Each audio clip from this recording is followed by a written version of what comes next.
Hi, I'm Gretchen. This is day 4, part 4 of the Servant Program. Today we're going to be talking about physical versus spiritual effects. And here are the first 3 questions. What effects do you experience when you strive to maintain your physical process? What effects do you experience when your process is in the northwest threshold? That's your physical process. What effects do you experience when your process is in the northeast threshold?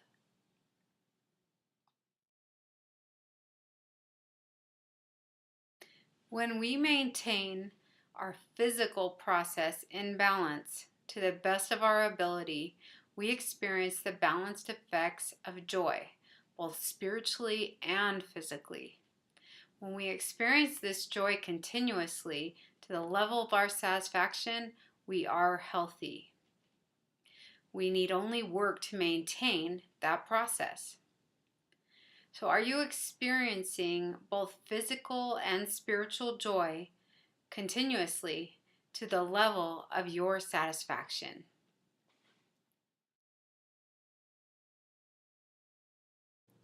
When we work to strengthen our physical body and spirit in the northwest threshold, we will experience uncomfortable but manageable degrees of hunger and stress. Time increases the intensity of these effects, so we regulate how much time we stay in northwest threshold processes. But sometimes trials hit us that are beyond our management. In these cases, we can only rely on our general cause as well as specific causes to support us through them so that we can maintain a northwest threshold. As we repeatedly endure these trials, our physical body and spirit will be strengthened. And when that happens, we are able to process in balance at a higher level of intensity on a regular basis. So when you either instigate a strengthening process or experience a trial that is out of your control, do you identify the level of northwest effects that you can tolerate? And do you request help from your general cause and specific causes when your effects pass your northwest threshold?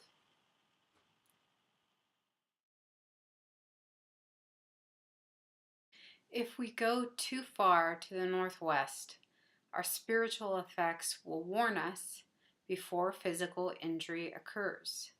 They will increase to fear, a fear that's too intense for us to handle. When we experience overwhelming physical pain, our fear increases. This weakens us in our desire obtainment process. We yield to warning effects by reducing our level of sacrifice by degrees until we sense we are back in the northwest threshold, where strengthening, not weakening, takes place. If we do not yield to these effects, our body will sustain physical injury. Not yielding to northwest effects, being subject to pain beyond our control, and developing a habitual fear reaction to the strengthening process damages our ability to sense our general effects. It also promotes a reluctance to engage in the strengthening process in the future. Thus, we also sustain spiritual injury. When your northwest effects pass your threshold into intense fear, do you respond by decreasing your sacrifice process? If you have not yielded to these effects in the past, have you developed a habitual fear reaction to the strengthening process? Are you afraid of the effects you experience now?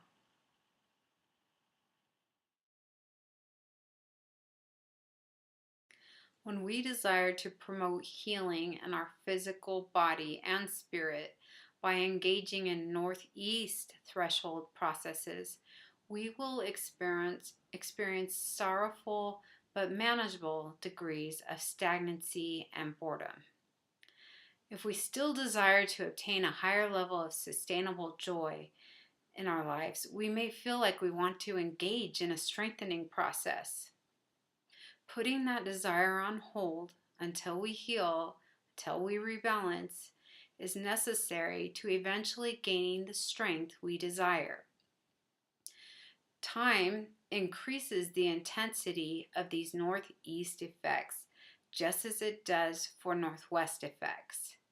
Even though we are not sacrificing physically, we are indeed enduring a type of sacrifice process as we cannot progress in our desire obtainment process. When we are subjected to periods of recovery, we experience much peace, but miss the effects of energy that can only be ours when we engage in a more intense sacrifice process. Oftentimes, this interval is a time to be retrained in areas in which we didn't before realize we were imbalanced. We regulate how much time we maintain this northeast threshold process, understanding that this is not a place where we want to stay. Some of us may get a little too comfortable here, forgetting the balanced state is much more desirable. As we endure this time to regroup, our physical body and spirit will be healed.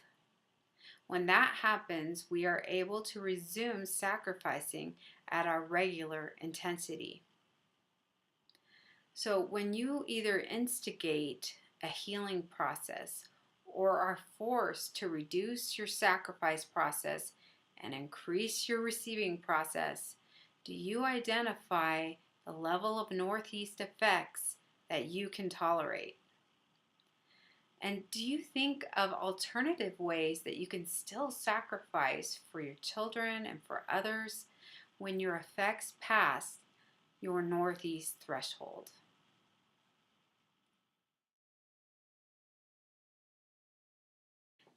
If we go too far to the northeast, our spiritual effects will warn us before physical atrophy occurs. When our body begins to degenerate, it becomes numb. Depression increases. This causes us to lose our desire. We yield to warning effects by increasing our level of sacrifice by degrees until we sense we are back in that northeast threshold where steady healing, not atrophying, takes place. Sometimes we end up past the northeast threshold because a trial hit us that was beyond our control to avoid. In these cases, we can know that our general cause will not be sending us effects that signal us that we should continue sacrificing at our regular level. He will send us effects that signal us to rest. Conflicting causes may send us different messages. At times like these, it is beneficial to have already developed a relationship with our general cause so that we can accurately identify and maintain our northeast threshold by yielding to his effects. If we do not yield to these effects, our body will physically atrophy. Not yielding to our northeast effects, being subject to physical numbness beyond our control, and developing the sluggish response process of depression to the healing and strengthening processes, numbs our overall ability to sense our general effects. It promotes a mistrust in the healing process. We believe it's impossible to ever be healed. Thus, we also sustain spiritual apathy as well as spiritual as physical atrophy. When your northeast effects pass your threshold into intense depression, do you respond by increasing your sacrifice process? If you have not yielded to these effects in the past, have you developed a sluggish, numbed response process to the healing process? Have you lost hope that you will ever be healed?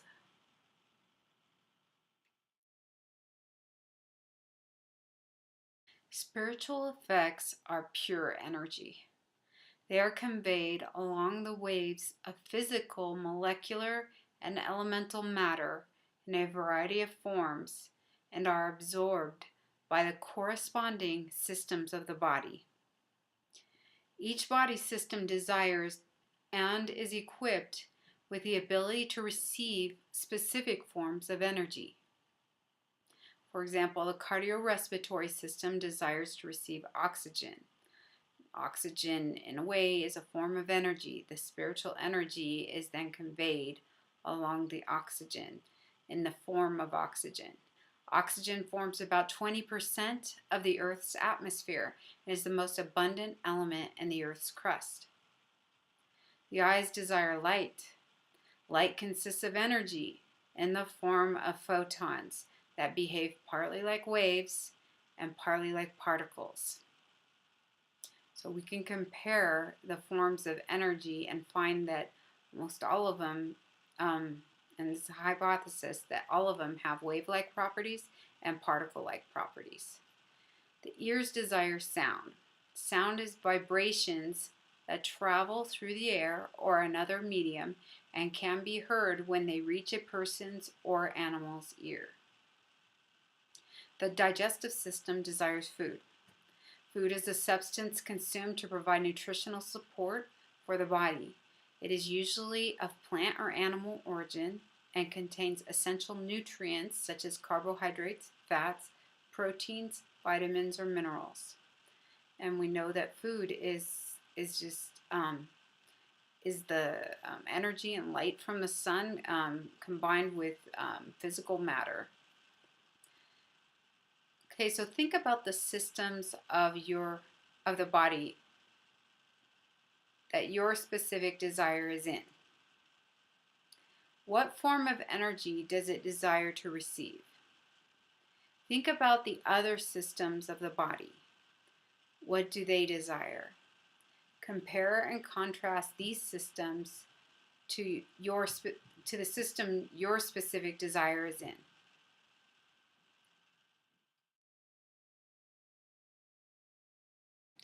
Energy effects are not only transferred from one body system to another, but also from one person to another via our physical sacrifice process. If we desire to affect another person, we must engage in a physical sacrifice process in order to transfer the spiritual energy to him or her. Physical processes are on a continuum of intensity. Our thoughts are a physical process, but their effect is less intense.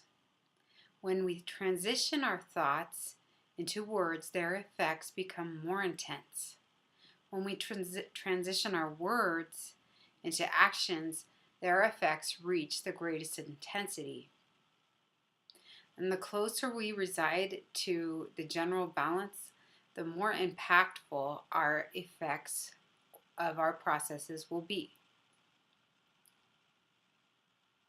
We can assist others in maintaining their health. With our heart, we can love, accept, and sacrifice time in our lives for others. With our eyes, we can focus on them and what really matters to them.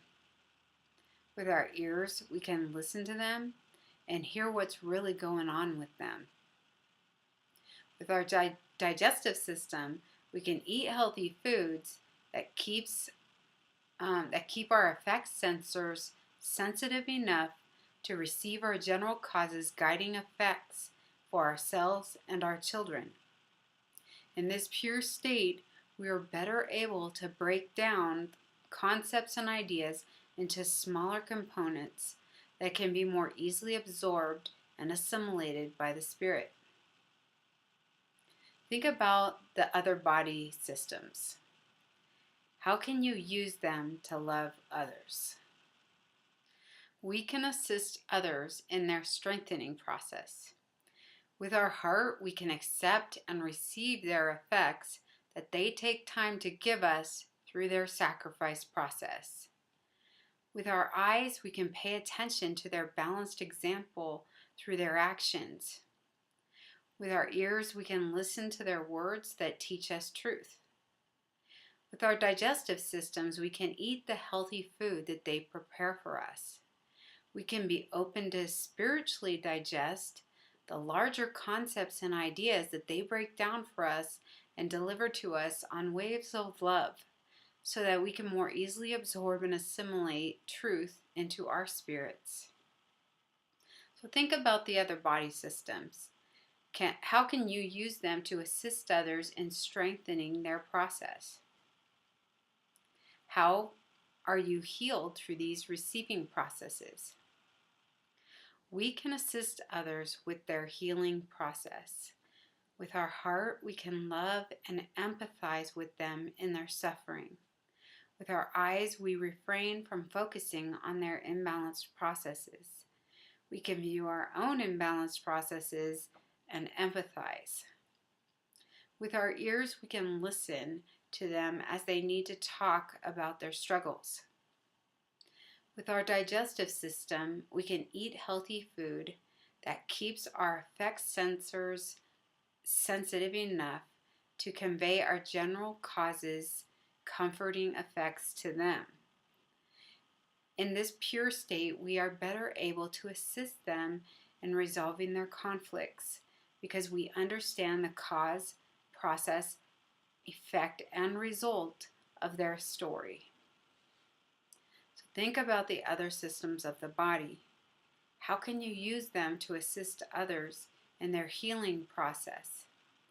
How are you strengthened through this sacrifice process?